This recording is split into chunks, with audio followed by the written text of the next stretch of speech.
Hey everyone, I'm Khandelwal and I welcome you all to our Simplilearn YouTube channel. Today, we'll be creating a Unity 3D game project. But first, let me tell you that we have daily updates on numerous technologies. So if you are a tech enthusiast looking for the latest technological innovation, then try subscribing to our YouTube channel and don't forget to hit the bell icon so you never miss an update on Simplilearn's YouTube channel. Let's talk about our game. Since no matter how huge the globe in a video game is, it always has an end. However, some games attempt to imitate an unlimited world. These games are classified as endless runners. This 3D runners game is basically an iteration of that. In a typical endless runner, a game where the player moves forward constantly while earning points and avoiding obstacles. The basic goal is to finish the level without falling into or clashing with the obstacles.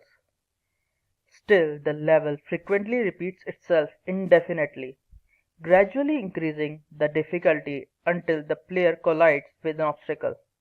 An example for an obstacle, as you can see in the picture, is that black bar, that yellow obstacle, and the purple obstacle. Now essentially, to create a game like that, we will start with creating a platform and some obstacles. Then we will be writing a script to activate those obstacles randomly. After that, we will write a script to infinitely generate that ground to create an illusion of an endless platform. We will also program game mechanics and UI like score calculation, score display, etc. Then we will create a player object. Finally, we will write up a script to control the player object. So, without any further ado, let's get started and launch our Unity software. Let's start by creating a new project. This will be a 3D project. We'll name it 3D Runner. For the location, we will choose 3D Runner as a game location. Then we will hit Create Project. Let's wait until it initializes the game.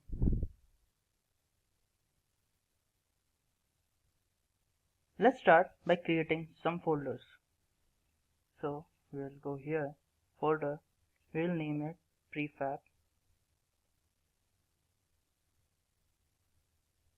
Then we will have script. We will also be using folder name material.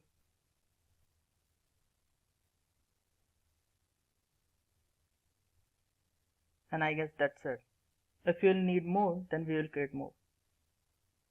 We can start by building a tiled platform that will be saved in a prefab. So we'll make a game object here. So we'll create empty. We'll name it a tile prefab. We'll be saving this game object in the prefab at later. Now we will select this and create a cube inside this. Let's name this cube as platform.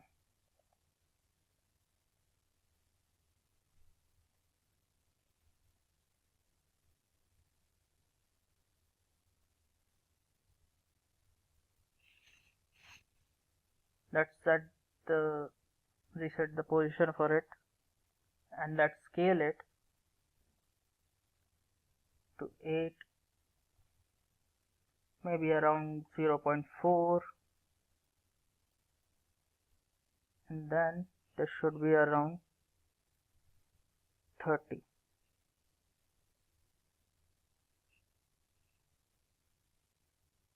On the second hand, let's make it 20, so it should be neat and clean when we can work around it.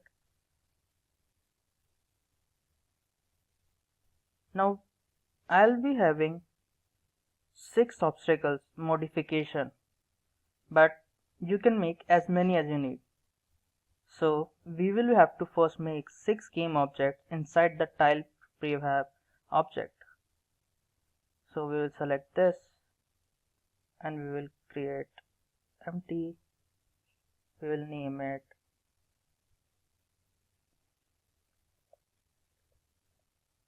obstacle 1. Let's copy it so that we can increase the process. Then again create empty, copy paste and change the number to 2.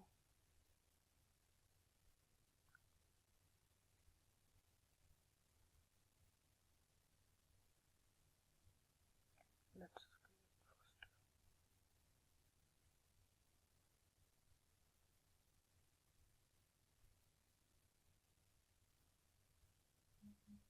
one more.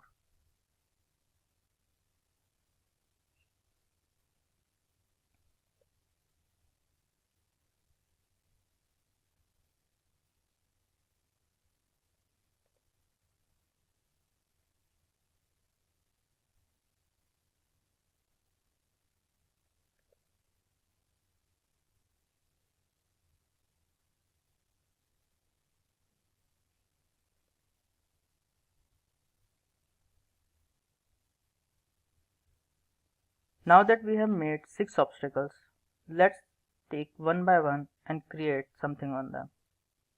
So we will create a new cube inside this.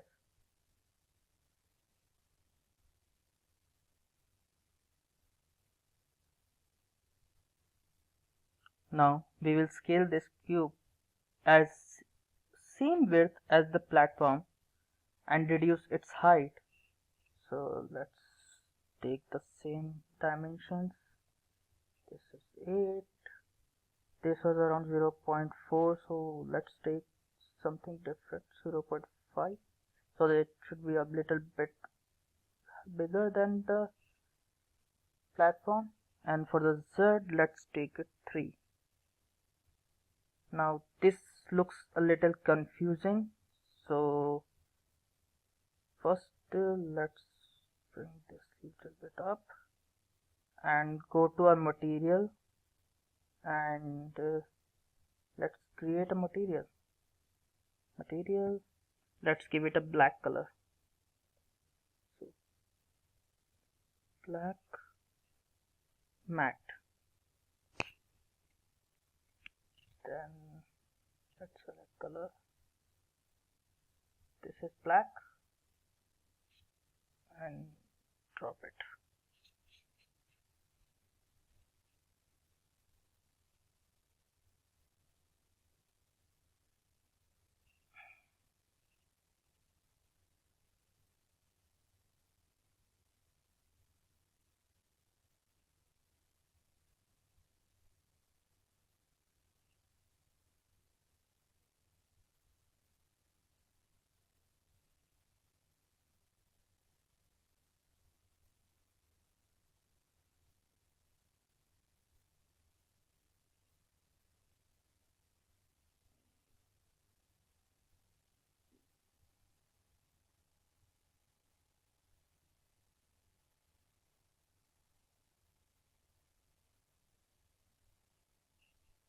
And this is our first obstacle.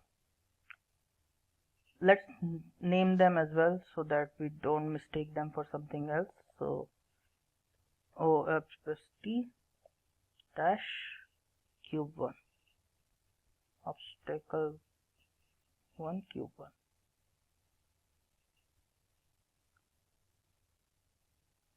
Now since our work with this obstacle is done, so we will just hide it and we will go to the obstacle 2 so that we don't confuse items with different items. Now for this obstacle we will need a couple of cubes for the obstacle 2. We will be leaving one free spot at the bottom so that player is used to crouch to avoid this obstacle. So we will insert a cube.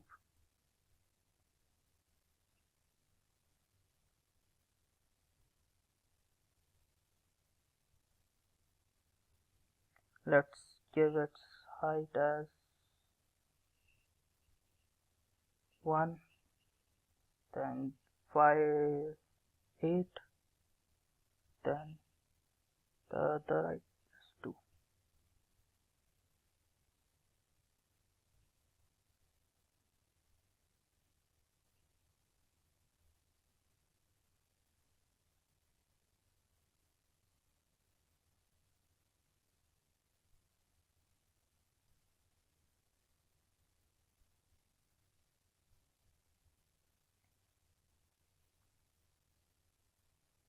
Now this way it should be easy for us to understand.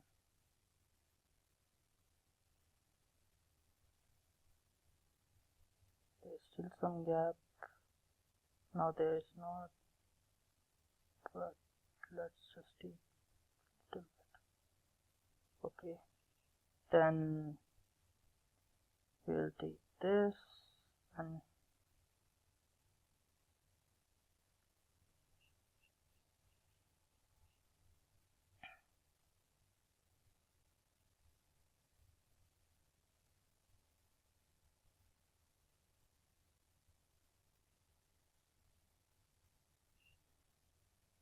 now we will create the same duplicate of this one and put it just adjacent to it.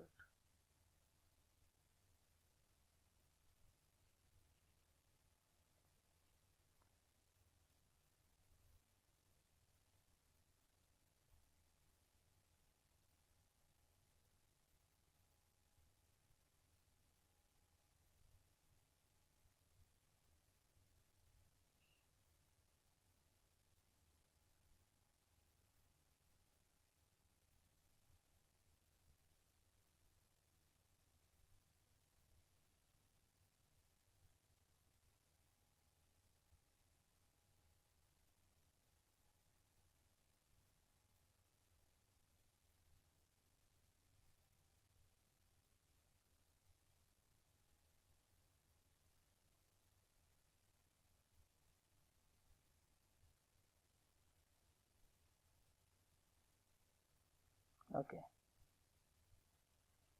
and now we will create a cube that will cover this side.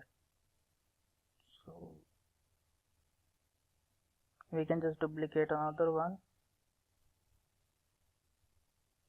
and we'll change its dimensions.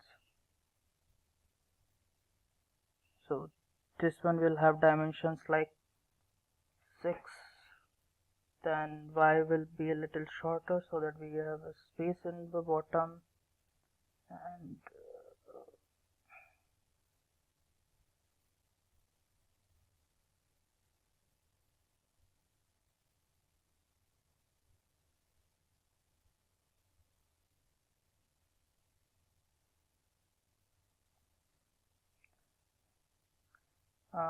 it looks fine right now,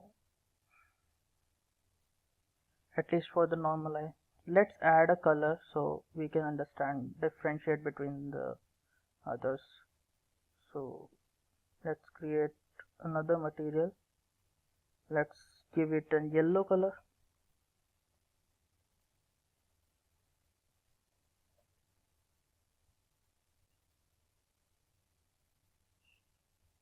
And here little yellow.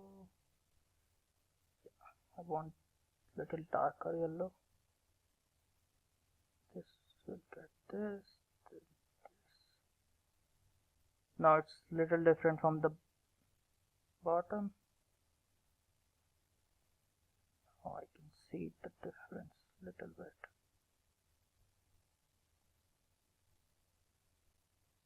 Yeah. Now little up.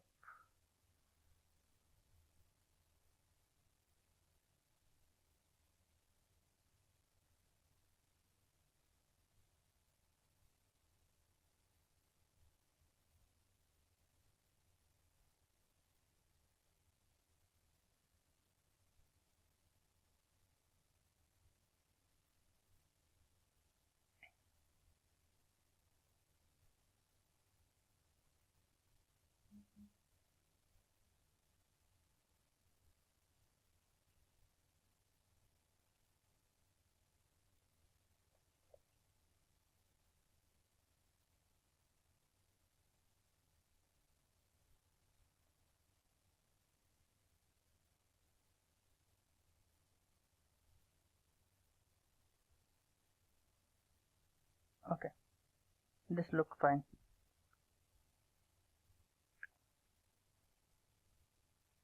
Let's see it from all the angles, from top, from bottom. There's an ample space for a ball to go out. If there would not, then we will just increase its size a little bit. Let's name them as well. So these were obstacle 2's part. So obstacle 2 cube 1. Then we will have these as obstacle 2 cube 2, and we'll name this one as cube 3.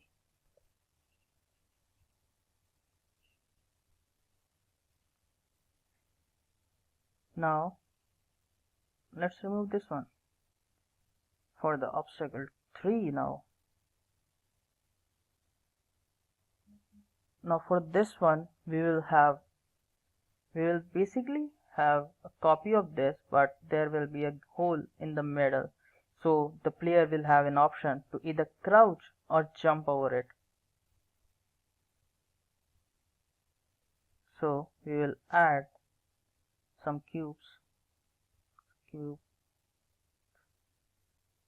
this.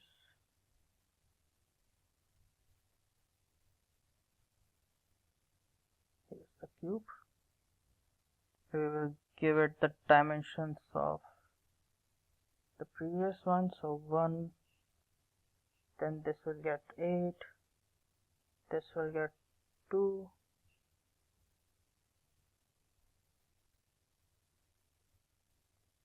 then here they are here.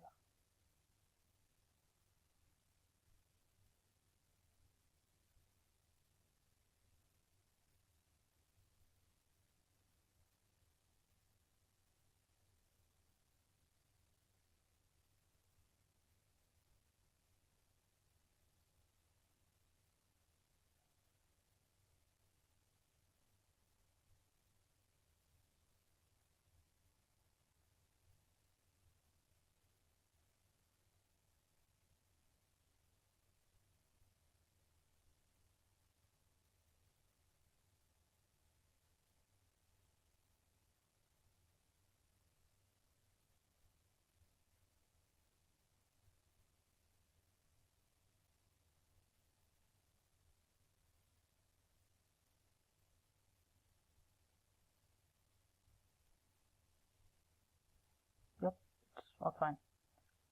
We will make a copy of this obstacle, so we will duplicate it and basically have it on the other end of this.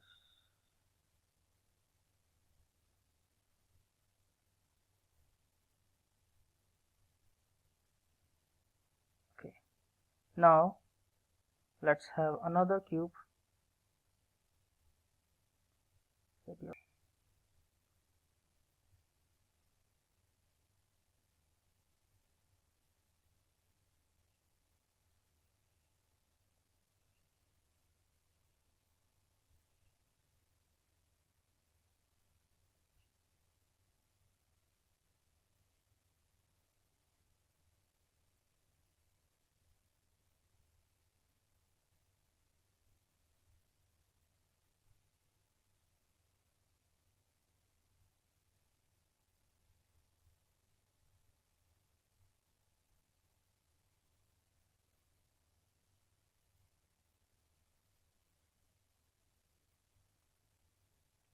Let's have a copy of this one for the downside, and we will give this one the scaling as 1 to decrease it, and we will give 1.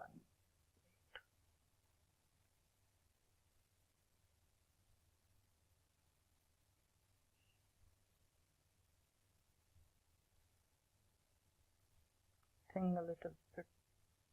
Let's see what we have given for this one. I think we can't compare these.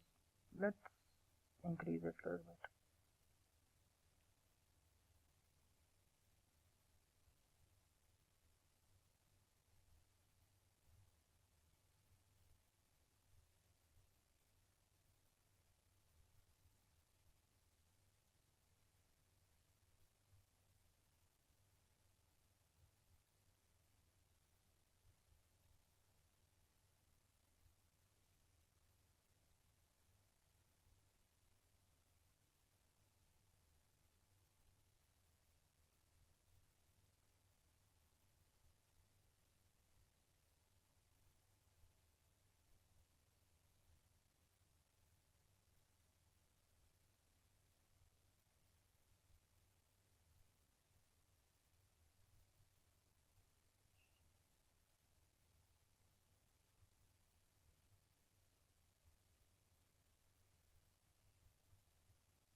Now it looks little tighter and the space is full.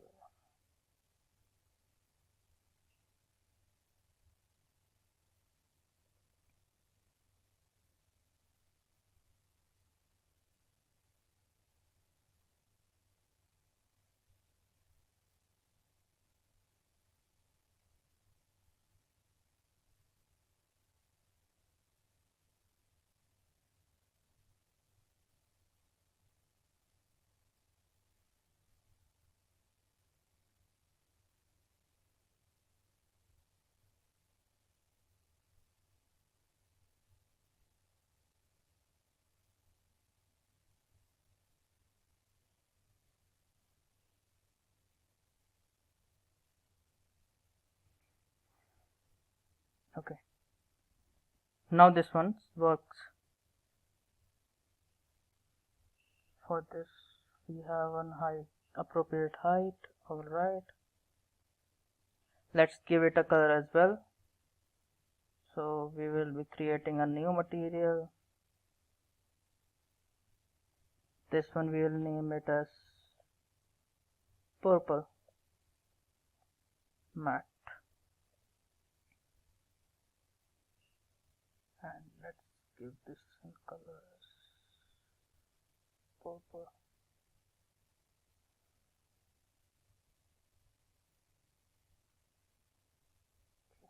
This one as well works.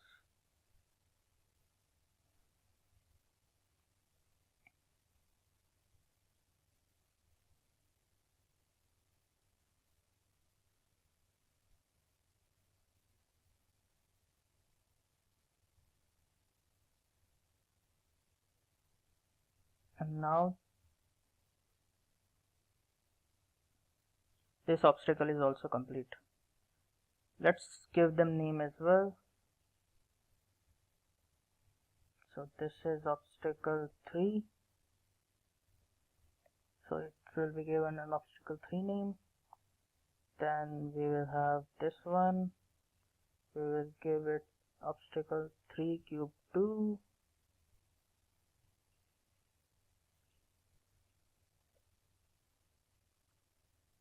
This nomenclature is important in a sense if we have to do some kind of debugging or rectifying some error, so we know which cube is represent which obstacle. Now for the obstacle 4 we will have a little bit of every obstacles. So basically obstacle 4, 5, 6 will be the combos made from the obstacle 1 and obstacle 2. So let's say for obstacle 4 we have a duplicate of this and we will add it to obstacle 4. We can have another duplicate and we can have the same in this one as well. So now let's hide this one for now, and for this one let's name this one as obstacle 4 and cube 1, and we will delete this part. Now for the combo, let's take obstacle 2 first. So we will basically select each of them, we will duplicate them, and we will pull all the duplicates and put it with them.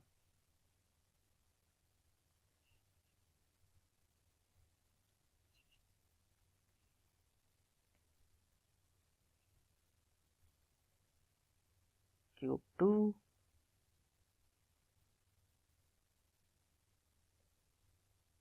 cube 3, and for this one we have cube 4.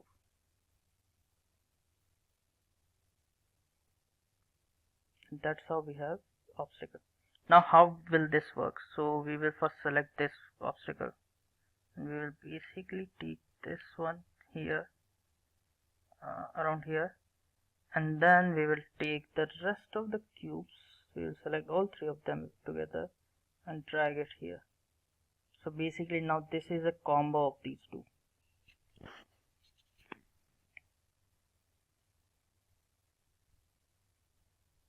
So basically first black will come, then yellow will come. Similarly, let's close this obstacle. For obstacle 5, we'll bring back this. We'll rename this one as well and give it obstacle 5 Q1, and we will have all of the obstacle 3 part. We will duplicate it. We'll put it in obstacle 5.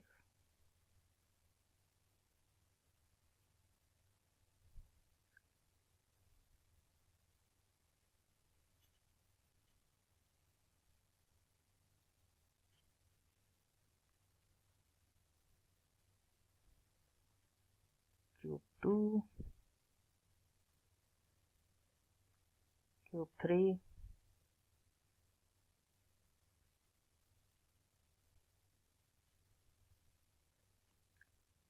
cube 4,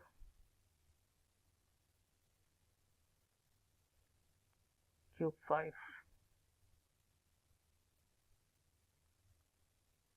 Now we will separate these as well. So we will send black one to here, little further ahead, and we will just select all 4 different 5 of them and put it.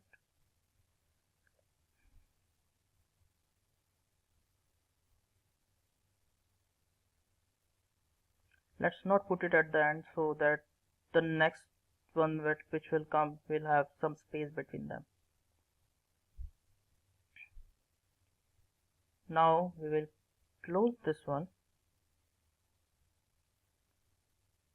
and for this one, this will be a bigger one, so we will basically have these. We will duplicate these, we'll put it inside this. We'll close this one, then we will take obstacle 3, these, and we will copy it, like duplicate it, and we will put it inside obstacle 6. Let's change the name. So obstacle 5, this will be obstacle 6 cube 1.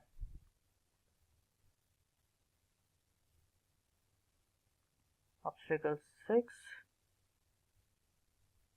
cube 2. Obstacle 6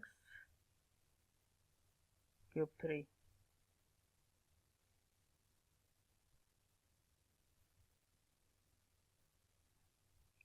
Obstacle 6 cube 4.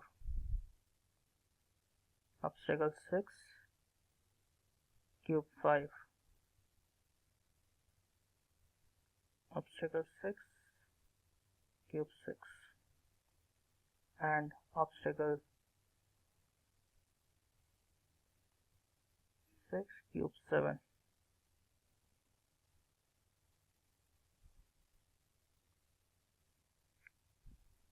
Now we will take this one, we will put it here,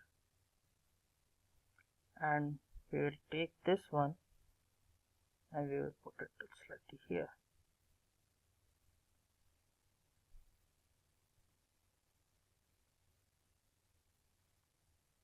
And here, the whole cube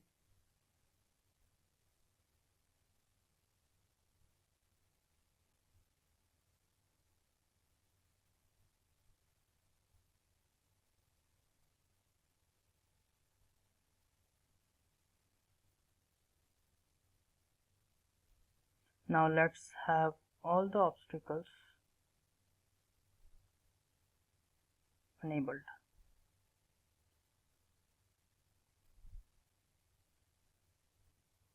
And that's how you make obstacles. Now what we will do is, we will basically select each and every obstacle one by one, and we will change its tag to finish. This is very important because this will basically dictate if these obstacles are finished, otherwise the player will go right through them.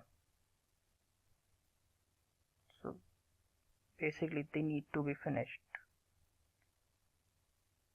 Now, obstacle 3, select all of them at once and then finish it.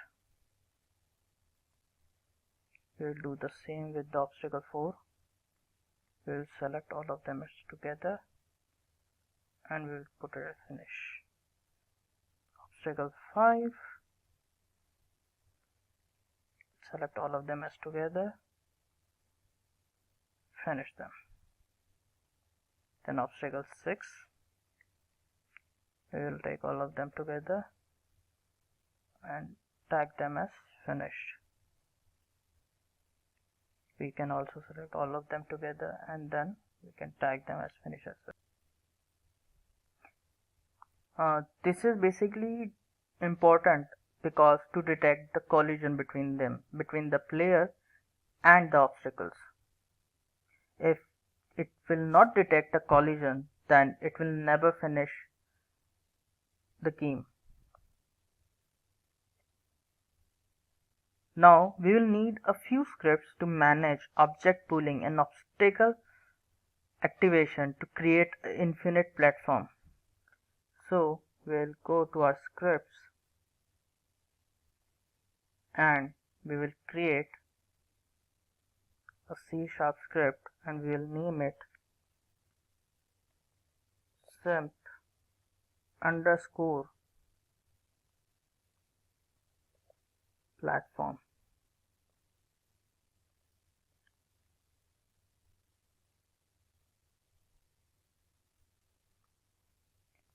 Now let's go and check the code. Here's the code for object pooling and obstacle activation. Now here we will start with creating two game object transform points, start and end. These will signify where the platform is starting and ending. Now here's an obstacle array to contain all the obstacles in the later on. So this game object array will have all the obstacles stored. Now let's go to our first function, which is actRandomObstacle. Basically this will be the function which will activate all the obstacles. We will first call deactivate all obstacles so that from the start we don't start with an obstacle right in front of us, so that we get a little bit of chance to start getting warm up. Then in the next line we have a random generator. So basically this is creating a random object, and basically this random number is generated randomly between the length of the objects. Since we have 6 obstacles, so it will basically give random number will get a random number between 0 to 5, because obstacle array length will be from 0 to 5. It will start from 0 to 5. Let's say it select a 4. So basically obstacle random number 4 will get activated and that platform will come. This deactivate all obstacles function will be responsible for deactivating all the obstacles for the first 3-4 seconds so that the player can get warm up and play the game and have a fun. Now let's go back and make another script to generate infinite platform. Now let's create another script. We will name this one as simp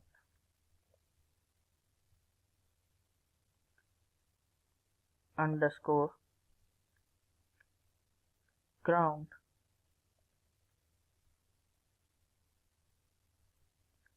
gen.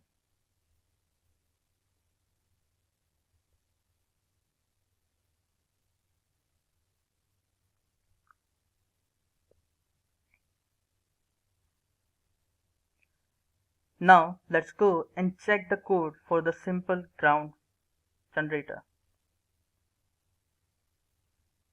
Here we will start by creating a main camera variable for the camera, another start point. This will be where we will mark the location where ground tiles will begin. Then we will call tile prefab from the platform from the other script. we have a moving speed 12, which will be the moving speed for our platform. Then the tiles to respawn, which will be basically before the platform ends, how many tiles it should respawn, which will be 15, which is basically equal to the 1.5 platform. Then how many tiles at the beginning should not have obstacles. This is the part where I was saying that we should have a little bit time to warm up. Then we will create a list for the platform. For the spawn tiles, we will give next tile to activate variable as -1. At the start, we will have the game over as false and game started as false. Basically, our game is neither over and neither started yet. And the score will be started at 0. Now, we are creating here a constructor for our simple ground gen script. We will go into our start function. This will be the first frame update which will happen. So basically when we press play, the first thing what will happen will be from this entire function. So we will have a spawn position that will be the start position. So where will be the start pointer will be at. Then we will have tiles with no obstacle temporary, a temporary variable which will have the value of tiles without obstacles, which we have like 5. Then we will run a for loop till the tiles to pre-spawn. So basically it will be run for 15 seconds, 15 tiles. Then we will have our spawn position keep decreasing according to tile prefab start location. So basically tile prefab will have its own start point and the camera will have its own start point. Then here we are basically saying till this tiles with no obstacle temp, which will have a value of 5, goes to 0, less than 0, it should deactivate all obstacles. Or else, let's say when it goes below 0, then it will activate the random obstacles. Then the spawn position will spawn tile at the end position, and then the endless loop will keep on going on, and it will be randomly activating a different obstacle each time. Then we will go to our update function. Basically this will all happen only once. Then this update function will work. This will work once per frame. So basically once this whole function works, then it will again reiterate this function as long as all the conditions are satisfied. So let's take our first one.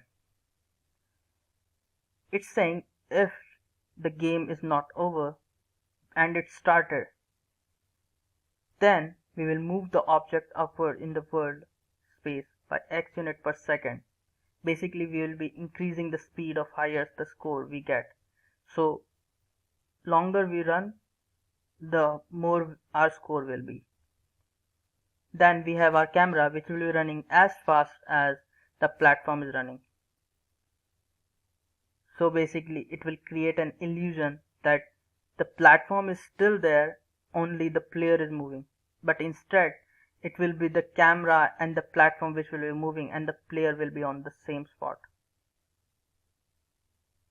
Then we have game over. Now game is over, or the game is not started. It's an OR function. So basically there is two positions. Either the game is over or the game is not started yet. So basically we are at the pause state. So in this, if get key down, key code space, it's an input statement. So basically it is saying that when we will press space, the game will start. So now when we will press space, what would happen? Let's say it's a game over situation. Then it will restart the game. So we are setting the scene to active scene again. So it will go back to the start point and it will just reload this scene. Else, if the game is not started yet, so that then we will game started will put it as true. Now it comes as our GUI mechanics. Let's say the game is over. So it will print the text in a red color and the label. The label is something is like a text box where the text will be stored. So we are giving this width to that label. Then we will be printing your game is over and you scored. And after that we will just print the score. Then in the next line we will just say that press space to restart the game.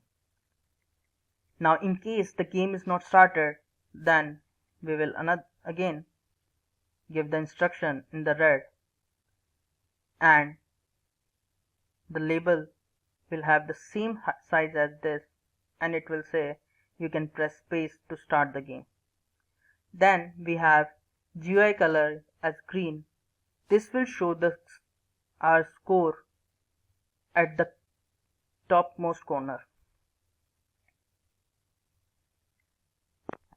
Now let's go back to our game and run few more things. Now we will attach the Simplatform script to the tile prefab object. So we will drag it and put it on tile prefab.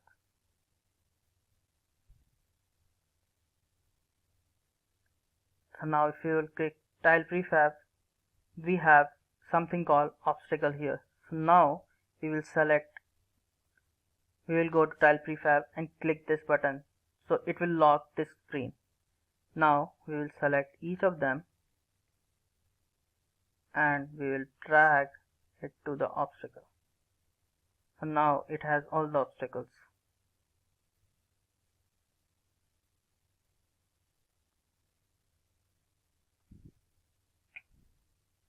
Now we need to construct two game objects for the start point and the end point, which will be placed at the start and at the end of the platform.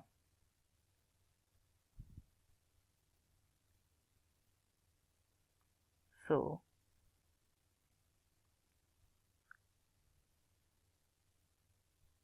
we will have an empty object as start P.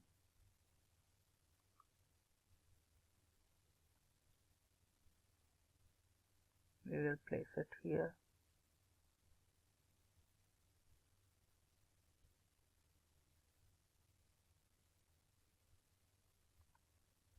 And another object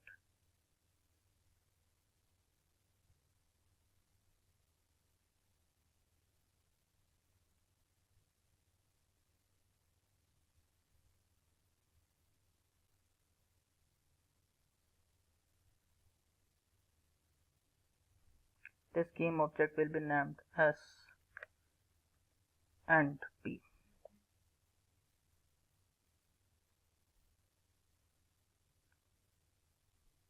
They are in the middle. Let's tag them as finish as well.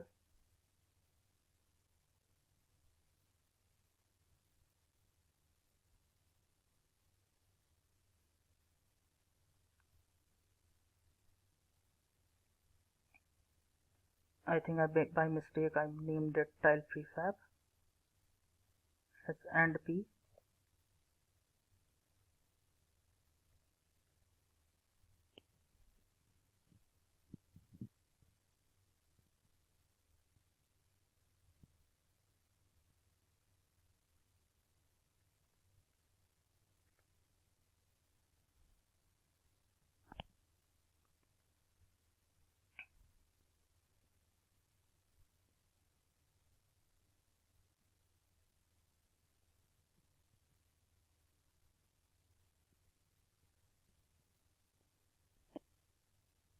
Now all of them are assigned.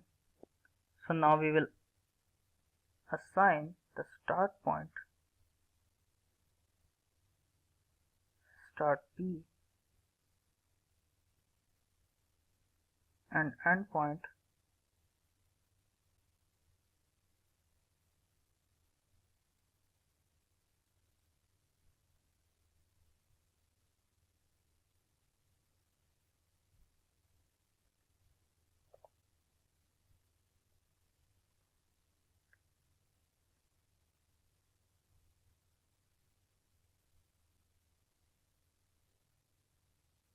it as np.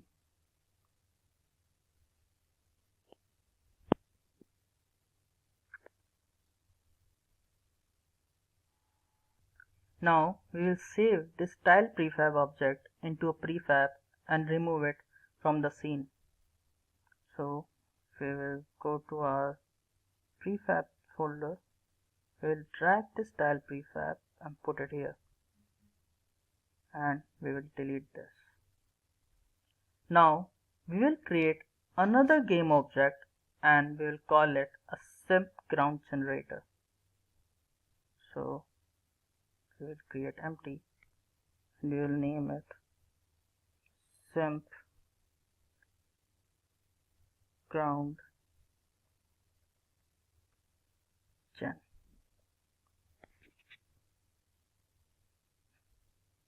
And to this I will attach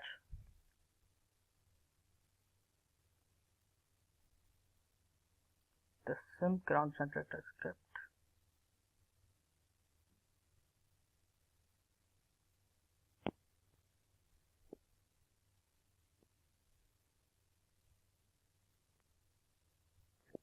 Then I will change the main camera location. So I will give it the position as 10, 1, -9, and the rotation as y as -55.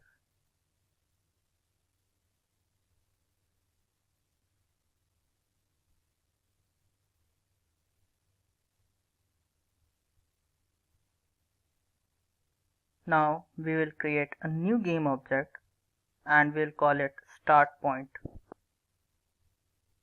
So we'll create another game object.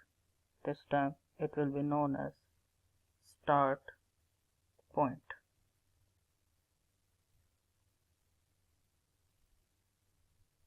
And we will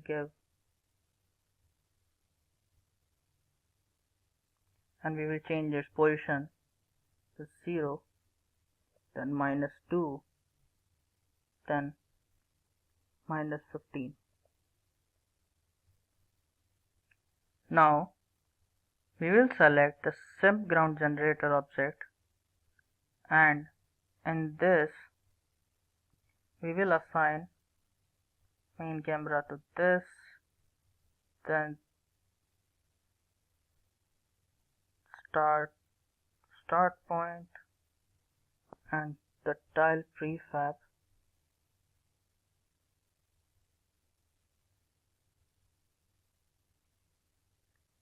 put it here.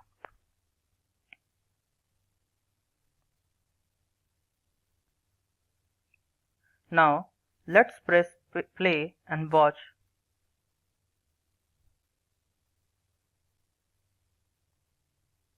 Now let's play space. As you can see, it is giving us still some kind of issues from the platform. So what we will do is we will again get our platform and then do some changes. So we will just drag it here, we will delete it here.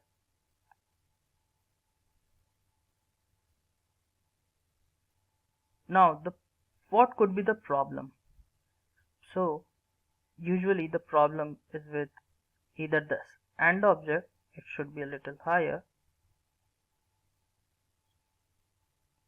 So this will be a try and test kind of deal. Now we will go here, we will give it an, then we will delete it. Let's play it again.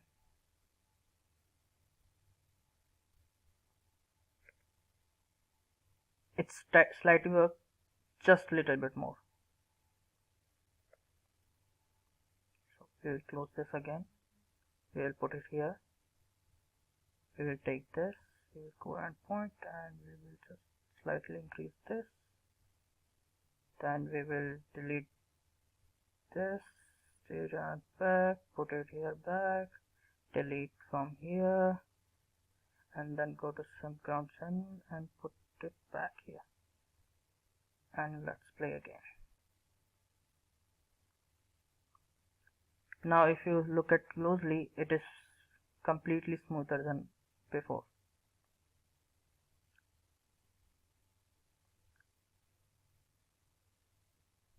Okay. Now our platform is created, our obstacles are created, and they are randomly activating as well. Now we will create our player object. This will be a simple sphere which has the ability to either jump or crouch. So let's create a game object and let's call it player object, and we will have sphere inside it. Let's call it player sphere.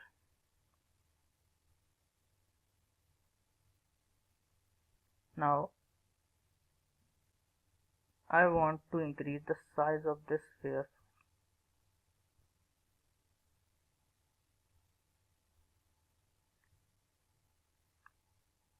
Let's increase it by 1.1. That would be better. So it's not too small but not too big, so that even after crouching we have problem. Let's give it a color. So let's go to the materials. Let's create another material. We can have a blue matte.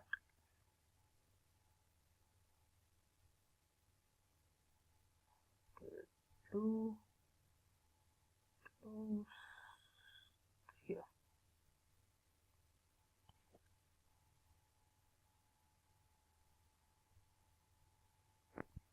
And we'll move this sphere.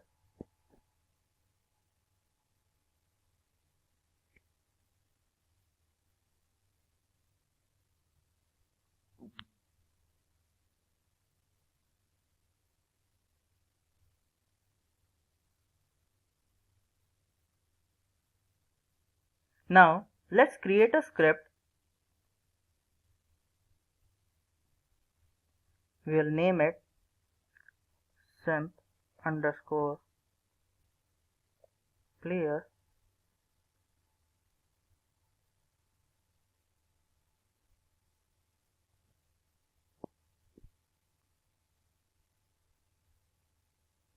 Let's check this code.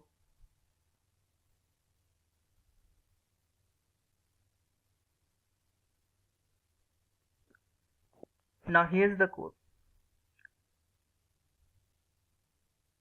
This boxed command basically says that we will be requiring a component rigid body for this sphere. We will give a gravity of 20F and a jump height of 2F. We will give rigid body an R variable and grounded as false. We will have a vector default scale and crouch as false. So in the start operation we will be only running it once. So basically a rigid body is given to an object so that it follows the laws of gravity. Then in update we will give the ability to the player like jump and crouch. In the first if statement we are giving the key code W as input and grounded. So basically the grounded will work as when it jumps it should always go down, and the R velocity will calculate the score for the time it stays in the air and goes back down. Then in the case of crouch, we will have S as a key code to crouch. Basically, when we will crouch, the sphere will puncture and slide through the gap, and when we will lose that button, it will again deform.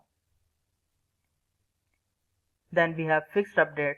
In this, it will always be working whether the update its start function that's working or its update function that's working.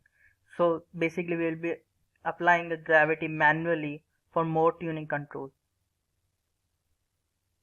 Void on collision stay. So basically if a collision occurs, then it will basically stop the ball. Now the float to calculate the jump vertical speed. Basically when we will jump, it will calculate the score for that period of time.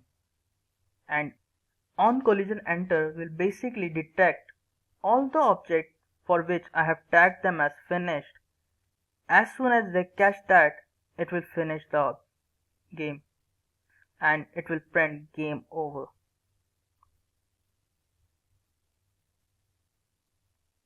Now let's go back to our game.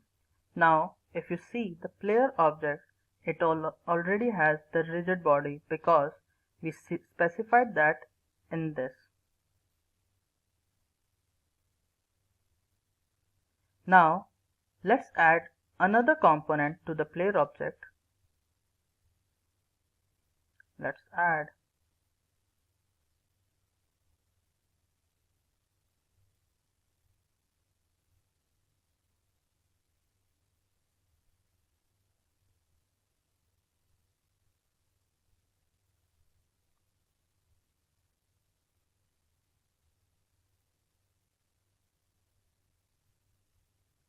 we'll add a box collider.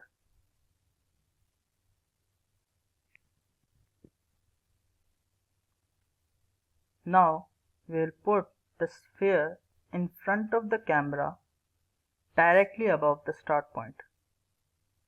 So let's have two views.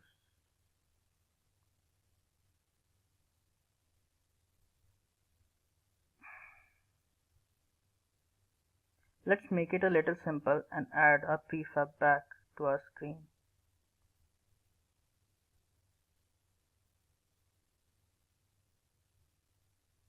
Now that's a game screen.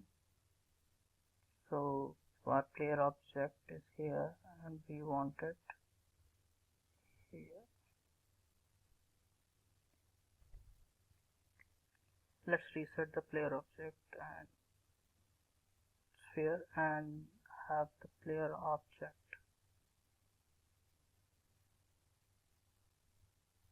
It should be here.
Now this works.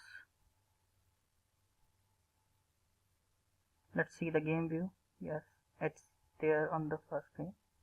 Now let's delete this tile fab. Now finally let's add a canvas.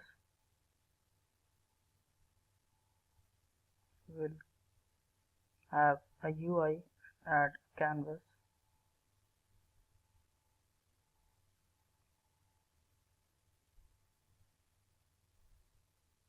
and in this canvas we'll have a row image.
Let's run it and see if it's at the right side.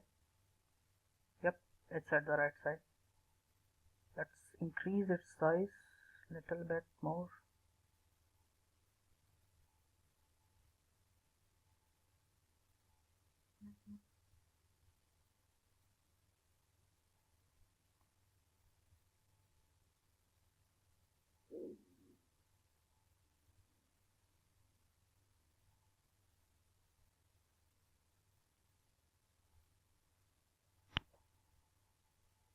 Now let's run it. Here we have our game. Let's place space.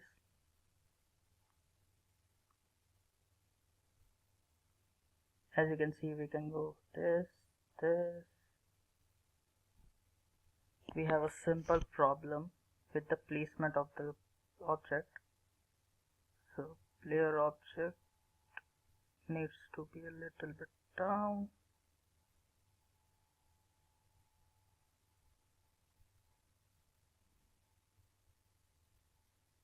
Let's run it again.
We will jump.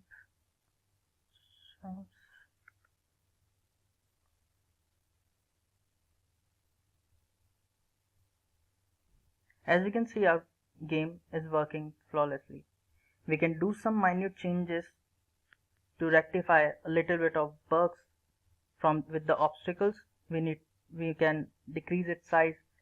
You can let your imagination run wild and you can create more obstacles like this. And this was all for today's session. Hope you guys found it informative and helpful. If you like this session, then like, share and subscribe. If you have any question, then you can drop them in the comment section below. Thanks for watching and stay tuned for more from Simplilearn.